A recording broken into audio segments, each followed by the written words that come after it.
Assalamu alaikum students, I hope you all are doing fine. Today we will be discussing the features and attachment of the hip bone. Now the hip bone, also known as the innominate bone, comes in the category of irregular and flat bone. And this basically hip bone, it is composed of three separate bones united together in this cup-shaped acetabulum. Now the upper expanded part is known as the ilium. This part which is projecting slightly medially and anteriorly is known as the pubis, and this part which is roughened is known as the ischium. And all the three parts, that is the ilium, the pubis and the ischium, they are uniting in this cup-shaped acetabulum. It is the space which basically articulates with the head of the femur to form the hip joint. And the ilium, it forms the upper 2/5 of the, or the superior 2/5 part of the acetabulum. The pubis, it forms the anteromedial 1/5 of the acetabulum, and the ischium, it forms the posterior inferior 2/5 part of the acetabulum. Now, before going to the features of the hip bone, let us discuss the side determination of the bone. Now, for the side determination, we should keep few things in mind. That we have said that the uppermost part or the superior part of the bone is formed by the ilium. So it has to be in the uppermost part, and you can also see there is a small oval groove present here, which is known as the obturator groove. This obturator groove basically separates this pubis and the ischium bone. It has to be on the inferior surface, and the acetabulum, which is making the joint with the head of the femur, has to face laterally. Now, the most convenient way to determine the side of the hip bone is, if you can see on this side of the bone, we have a sharp, shallow notch, which is known as the depression, which is known as the greater sciatic notch. So, if you just put your thumb, fix your thumb in this greater sciatic notch, so that your fingers are covering this cup-shaped acetabulum like this, and the ilium is on the superior side, and this obturator foramen is below, and so this will determine the side of the femur, the hip bone, that it is the hip bone of the right side, that is the ilium above, the obturator foramen below, and the acetabulum laterally. So this is the hip bone of the right side. Now, to put the bone in anatomical position, we again have to keep in mind a few important points. Now, at the uppermost part of the ilium, which is known as the iliac crest, it has a pointed anterior end, which is known as the anterior superior iliac spine, and the other most important landmark in the pelvic girdle is the pubic tubercle, which is the point which is present at the tip of this body of the pubis. And these two parts, that is the anterior superior iliac spine and the pubic tubercle, they have to be in the same coronal plane. So if you put a piece of paper here, and these anterior superior iliac spine and the pubic symphysis, pubic tubercle, they are in the same coronal plane, and this part, which is the of the pubis, which is known as the pubic symphysis, because it forms a symphysial joint with the pubic bone of the other side, it has to be in the median plane like this. So this is the anatomical position of the hip bone. Now, for the features, we will discuss the features of each part of this hip bone separately. Coming to the ilium, we have said that the ilium is the upper expanded part of the hip bone. Now, the first part of the hip bone, that is the ilium, it forms the also known ilium or flank, forms the upper expanded plate-like part of the hip bone. Its lower part forms the upper 2/5 of the acetabulum, as we have discussed earlier. Now, the upper end of this ilium is known, which is just like a crest, is known as the iliac crest, and the lower end, which is smaller, is fused with the acetabulum.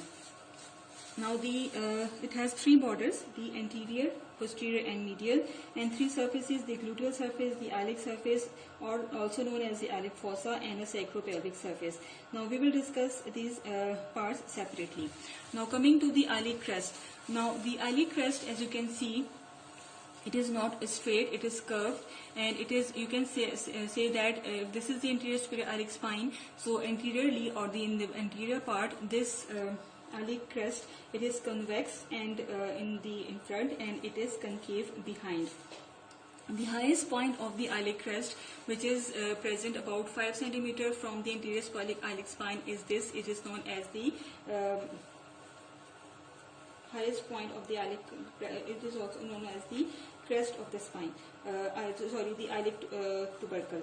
Now it has two ends. The end anteriorly, which we have taken as a landmark in determining the site determination and an anatomical position, is the anterior superior iliac spine, and the end which is present posteriorly is known as the posterior superior iliac spine.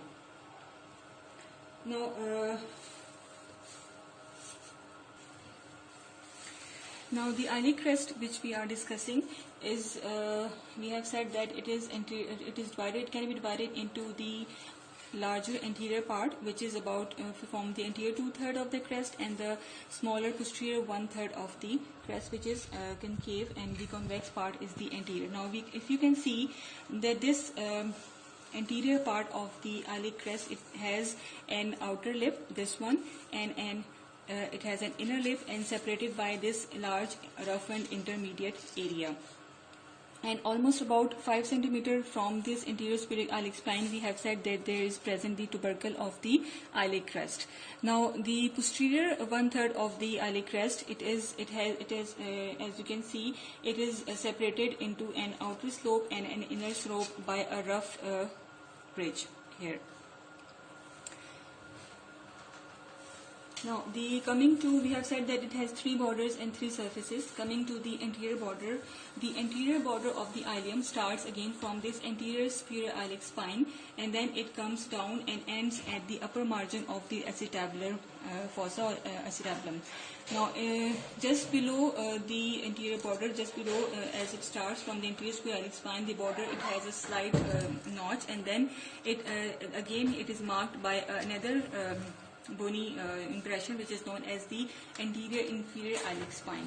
So on the anterior border we have 2 bony projections, that is the anterior superior iliac spine and the anterior inferior iliac spine. The posterior border of the ilium starts similarly from the posterior superior iliac spine, this one, which is present along at the end of the posterior dorsal surface of the iliac crest. And as you move down, the posterior border then has another bony impression, which is known as the posterior inferior iliac spine, and then there is a shallow notch, which is known as the greater sciatic notch, and then this posterior border continues with the posterior border of the ischium, and there is a sharp spine, which is known as the ischial spine. So the posterior border, starting from the posterior inferior iliac spine and runs downward, and it continues with the posterior border of the ischium.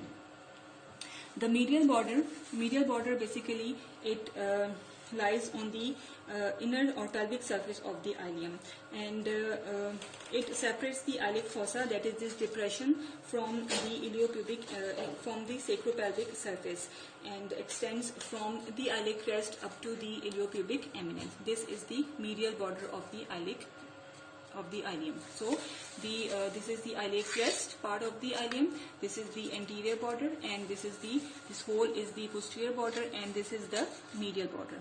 Now coming to the surfaces, we have said that it has 3 surfaces. Now the surface which is present posteriorly, that is just above the acetabulum, this whole is known as the gluteal surface. This is known as the gluteal surface because it gives attachment to the 3 large gluteal muscles. Now this whole gluteal surface is divided into 4 parts by 3 gluteal lines. Now how are these lines, and how can we demarcate these lines?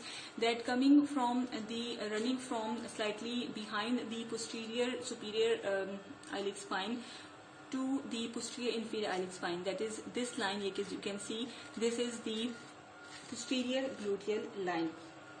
It is short, and the interior gluteal line, which is the longest, it begins about behind the anterior spherical iliac spine. From the anterior spherical iliac spine, it runs slightly backwards and up till the you can see the margin of the greater sciatic notch. This is the anterior gluteal line, and running from the anterior inferior gluteal iliac spine towards the lower margin of the greater sciatic notch. This is the anterior inferior line.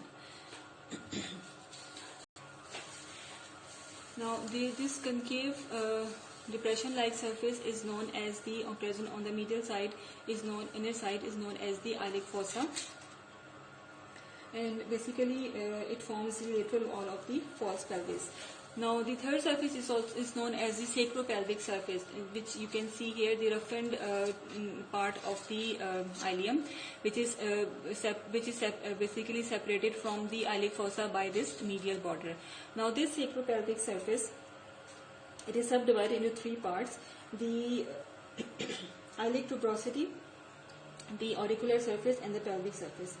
The iliac tuberosity is the upper large roughened area. This one is the iliac tuberosity, lying just below the dorsal segment or the posterior 1/3 of the iliac crest, which we have discussed. This is all is the ischial tuberosity.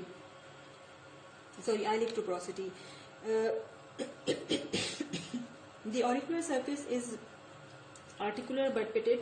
It is present anteroinferiorly. If you can see that this is basically somewhat L-shaped, just like the auricle of the ear. So that is why it is known as the auricular surface. It is that surface which basically makes articulates with the similar surface of the sacrum and forms the sacroiliac joint. So this is the auricular surface. This is the iliac tuberosity, and below the this is the here below this surface is the pelvic surface, which basically continues with the pelvic surface of the pubis and the pelvic surface of the ilium. So it has three surfaces: the iliac tuberosity, the auricular surface, and the pelvic surface. The second part of the hip bone is the pubis, which is forming the anterior and anteroinferior part of the hip bone, and it basically comprises of the body of the pubis and two arms or limbs, you can say, the superior ramus and the inferior ramus. Now the body of the pubis, this part you can see, it has three surfaces and three borders. The body is flattened from before backwards. It has a superior border which is known as the iliac crest, an important landmark. This crest-like thing which you can see on the upper part is the pubic crest, and on the medial end of this pubic crest is a tubercle which is known as the pubic tubercle. Then it has the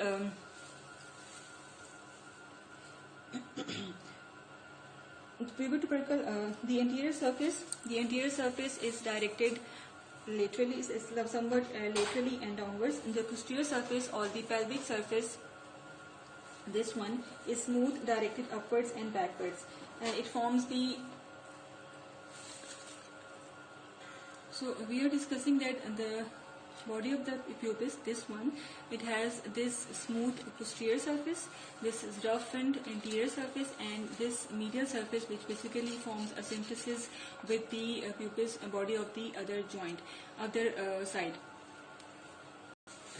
Now extending from the body of the pubis up to the acetabulum, this is the superior ramus of the pubis. Now this superior ramus, it has three borders and three surfaces. This crest-like border, which you can see extending from the pubic crest up to the iliopubic eminence, is the pubic border of pecten pubis, and this commencing from the pubic just behind the pubic tubercle up to the lower limit of this acetabulum is the anterior border, and this is the inferior border which is forming the margin of the obturator foramen.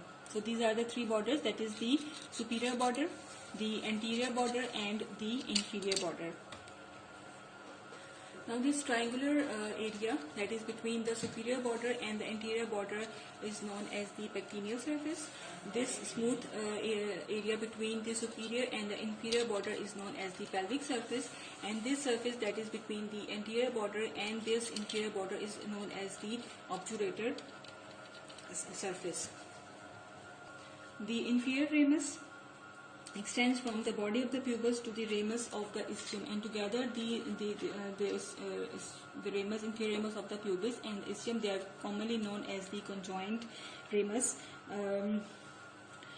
conjoint ischiopubic rami, and this we will discuss later. Now coming to the third part of the hip bone, that is the ischium, which is the posterior inferior part of the hip bone. It is this roughened area which you can see. It has two ends, that is the upper end which forms the 2/5 part of the acetabulum, and the lower end which forms the ischiopubic ramus. The lower end forms the ischial tuberosity, and which gives off a ramus of the ischium which forms an acute angle with the body. Now it has three borders and three surfaces.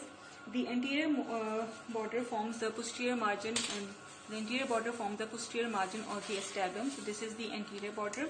This is the posterior border of the ischium, which basically is continuous, as we have discussed earlier, with the posterior border of the ilium. This is the posterior border, and this is the lateral border of the ischium. It has three surfaces. This is the femoral surface, and this is the dorsal surface, which is continuous above with the gluteal surface of the ilium, and the pelvic surface. Now the conjoint ischiopubic ramus, which we have discussed, that the inferior ramus of the pubis and the ramus of the ischium, they unite together, and it is known as the combined ischiopubic ramus. It has two borders and two surfaces. The upper border, which is forming part of the obturator foramen, and this lower border it has the outer surface and the inner surface. Now this cup-shaped feature we have discussed earlier is known as the acetabulum, which basically articulates with the head of the femur to form the hip joint. Now as you can see, inside the acetabulum we have two parts. One is this lunate shape or moon shaped articular surface, and this is the non-articular part of the acetabulum, which is known as the acetabular acetabular fossa.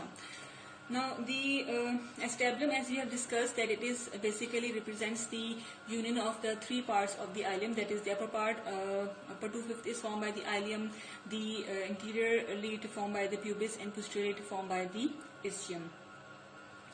Now this horseshoe shaped articular surface or the lunate surface, which is present anteriorly, superiorly, and posterior part of the acetabulum, it is basically lined with this hyaline cartilage and articulates with the head of the femur to form the hip joint. The margin of the acetabulum, as you can see, they are deficient inferiorly here, and this deficiency is called as the acetabular notch, and this is basically bridged by an important transverse ligament.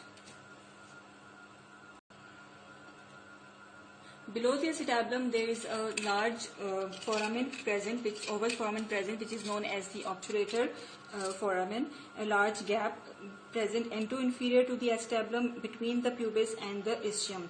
It is large and oval in males and small and triangular in females. In the living, it is covered, this obturator foramen is covered by the obturator membrane, except at the obturator groove, where the obturator nerves and vessels, they pass out of the pelvis.